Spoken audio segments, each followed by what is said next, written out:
Choice. It's one of the most important parts of any of our lives, from small choices like what cereal am I going to have this morning or when should I eat this banana, to big choices like which house should I move to, which person should I marry, or which can of Pringles should I choose to buy. Hint, barbecue is the best. And to me, the perfect medium to demonstrate the power of choice is video games. Video games, by their very nature, are intertwined with the concept of choice. The player of any particular video game, no matter the genre, no matter the title, whether it's Call of Duty or Stardew Valley, have a seemingly unlimited amount of choices to make. And in video games as a whole, generally, there are three different types of choices that the player will encounter. There is the choice of narrative. How will you choose to allow this story to unfold?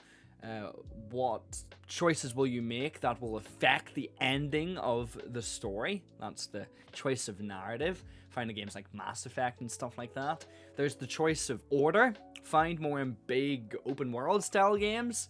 So games like Skyrim and stuff like that. What order will you do things in this big world? Will you start off by doing the main quest as the Dragonborn, or will you do the side quest, or will you do the guilds or the DLCs? What order will you choose to do things in? The choice of order. And then there's the choice of emotion. And I want to focus today on that third type of choice, that choice of emotion, because for me, that is the type of choice that leaves the biggest impact on me personally. And I think there is one game series in particular, that epitomizes this type of choice the best, and you can see it in the title. It's Telltale's The Walking Dead, specifically focusing in on Season 1. And I want to take a short look at one particular scene, one particular choice in The Walking Dead Season 1, at the end of Episode 1, and that's the choice between Doug and Carly. This one choice, in particular, between Doug and Carly, I would argue is one of the strongest scenes, one of the strongest choices of the whole series that you will make. Not only for the choice itself, but for the precedent that it sets. But I wouldn't say that the reason that it's one of the strongest choices is because of the actual consequences that follow on from the choice, the actual consequences of the choice to the overall main narrative, the main story beats, because in reality, this choice, it really doesn't change the whole narrative of the season story. Yeah, there will be interactions and character moments that are missed out on if you choose one character over the other, and yeah, there's going to be one particular moment in episode 3 which will be framed in a completely different light depending on who you choose to save, but really it doesn't change a lot. And this is a common complaint that is leveled against Telltale in their games, that the choices don't actually seem to matter in the grand scheme of things. You will always end up at the end of the episode where every other player ends up location-wise. You will go through the story in a very similar way to other players. You will end up, by and large, meeting the same characters, going to the same locations, going through the same specific character moments. The main story beats stay the same. However, in my opinion, this criticism, firstly, it isn't very fair, and secondly, this isn't necessarily where the true power of choice lies. You know, choices leading into completely different stories or characters or locations, although, you know, having a choice leading to these number of things, as talked about already, it's a key choice in video games. But that's not the type of choice that The Walking Dead specializes in. We don't see the choice of narrative, really. We don't see the choice of order, considering the fact that it's a single-player, linear story. But we do see the choice of emotion, and that's the type of choice that most impacts me personally. I read someone describing The Walking Dead and its choice system in a very particular way, and I think it's a perfect way to describe it. Tyler Pawley, in his thesis titled "The Official Rulebook for Choice in Video Games, an Examination of Choice in Modern Narrative Games," he likens The Walking Dead story to a river. And I think that's a brilliant description. It's a river. There are different streams, pathways, obstacles, depending on your place in that river, where you are in any particular moment. But at the end of the day, you're going to be ending up at the end of the river. Yet regardless, the journey that you will take will be different, and it'll be personal to you. You're not going to go down that river the same way as everyone else. Everyone's experience down that river is in some way different. There may be some people who love going down that river, who love the water, and they're just breezing right through it, enjoying the ride. There may be others who want to get to the end as quickly as possible, steamrolling through things, and there may be others who despise their time in the water. They may just hate being in the water, but they also might not like being in the water for the fact that they see danger looming on into the distance, on the horizon, and they're anxious and they're worried about what is going to be happening. The journey is personal, and that is what truly matters. The power of choice doesn't need to be found in different locations, new characters, or a new story. The power of choice ultimately comes down to the player. The power of choice comes from the player's emotional response to the choice that they make. So then, how does Telltale design their games in order to elicit this strong emotional response towards the choices that players make? Well, Tyler Pauly continues in his thesis, saying that there are two main methods that Telltale use in their games in order to ensure that their choices have lasting emotional impact. He says, the first is reminders. A player can hardly be concerned about a choice they made if they forget it happened. Telltale circumvents this by having the characters in the story constantly remind the main character about how they feel about their actions, whether they be positive or negative. Given the varying cast in the narratives, the player is sure to receive both praise and disappointment regardless of their actions. Telltale also visually lets the player know when their actions will have an impact on the narrative by presenting the words, "They will remember what you did." Perhaps the best reminder of all is the consequences that follow the player's actions. Depending on previous choices, characters will choose not to help you later in the story if you were hostile to them previously.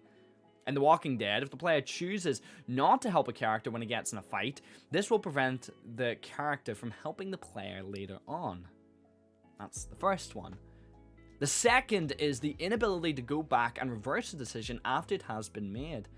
When a decision has been made, the game automatically saves the player's choice and it cannot be changed short of starting a new game. Like real life, the decisions are permanent and the player is left to deal with the consequences that follow. Pauly then goes on to explain why these two design choices are so effective. And I know we're reading a lot from Pauly and his thesis, but I'm reading from it because it's really good and it really helps to show the power of choice. And I would encourage you to read the whole thing. It goes into other video games apart from The Walking Dead. So the link is in the description down below if you want to go through that thesis. But Pauly goes on to explain that being reminded of our choices and dealing with the consequences or rewards can create feelings of regret or relief in the player. Telltale designed their choices to elicit these feelings. If the player was unaware that their decisions held influence later in the story, then they would have no reason to feel anything. Similarly, if the player was allowed to undo a mistake and reload a save file to reverse an unforeseen consequence, then this would undermine what makes these decisions seem so important to the player. They are permanent, you only get one try, and that is why you must choose wisely and weigh the options carefully, because there is no turning back. Through these design decisions, Telltale is able to craft a narrative that is memorable, due to the emphasis on emotion created through choice and the unforgiving nature of the narrative after a decision has been made. Separate from the design decisions that make the choices emotionally heavy, the player mainly has control on the attitude that the protagonist holds. The game's narrative is once again a river that carries the player to a predetermined outcome. The decisions in Telltale's games affect the story to come.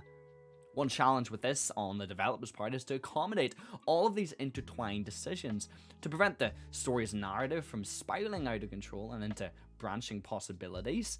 The narrative is divided into several chapters which serve as independent story arcs.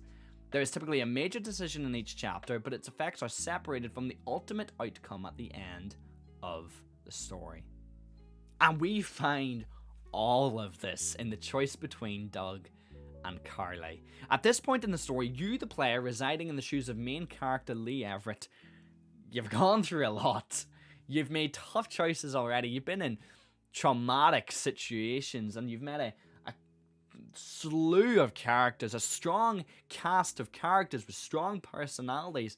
They have clashed with you and for you, on your behalf and against you, depending on how you've decided to act. And above all, the main thing that's happened to you, the main character, is that you've taken responsibility for the fate of a young girl named Clementine.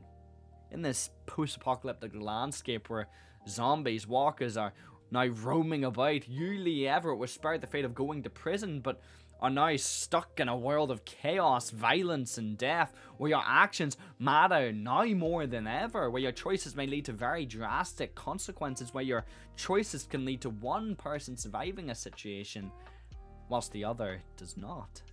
You find yourself in Macon, Georgia, where you, Lee Everett, grew up, and you find yourself stuck in your family's old pharmacy, now made into a makeshift survivalist outpost, and you're not alone. With you is Clementine, Kenny, his wife Kaja, his son Duck, Lily, Larry, Glenn, Carly, and Doug. Carly is a regional news reporter from Atlanta. She's not afraid to speak her mind, and upon your arrival in Macon, she's one of the first on the scene to save you. In fact, she saves Duck, the kid, from nearly being bitten by a walker. But she knows all about your past. She knows what you were convicted for. She knows you, Lee Everett, were convicted for the murder of a state senator who had an affair with your wife.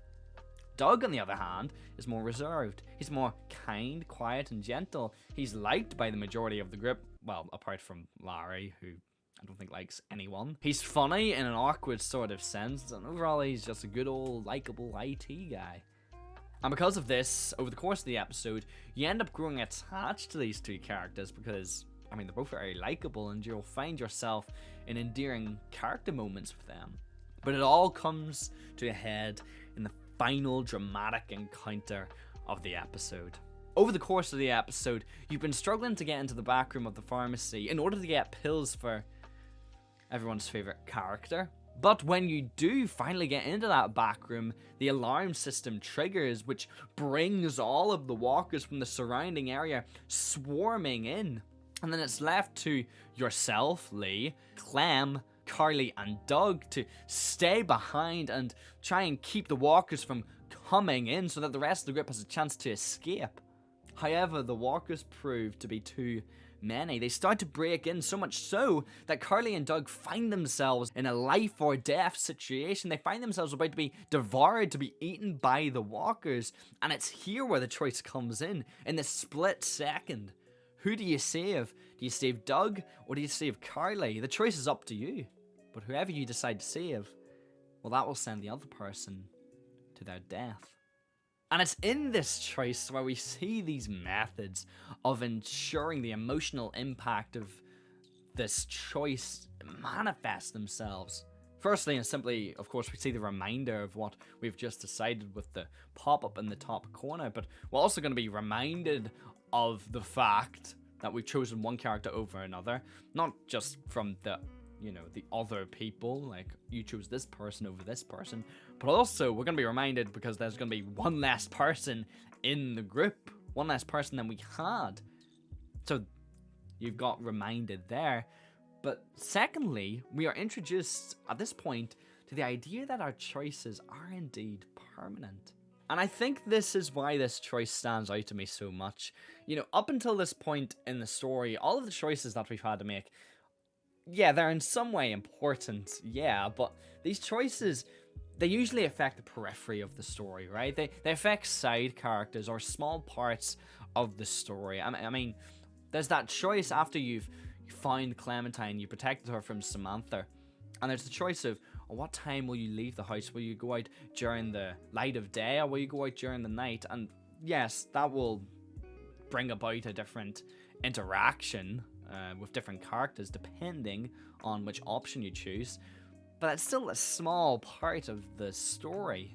But this choice, it's not like that. You can only choose one person to save, and for the other person that you don't save, well, they are done.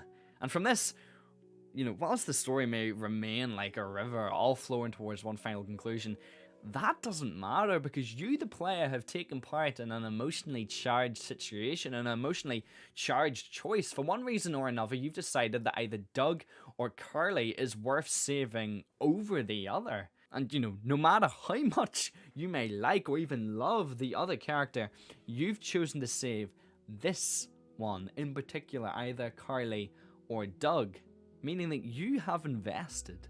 And because you have invested in that choice, that means you've invested into the characters. And when you've invested into the characters, their struggles, their motivations, their emotions, that means you've invested into the story. And when you've invested into the story, that means you've invested into the game. And when you've invested into this part of the game, this first episodes, then that means you're hooked. And you want to find out what happens next in the other parts of the story, in the rest of the story, to the characters. You want to know how they will react to you, how they will react to the choices that you've made, their new circumstances in response to your choices.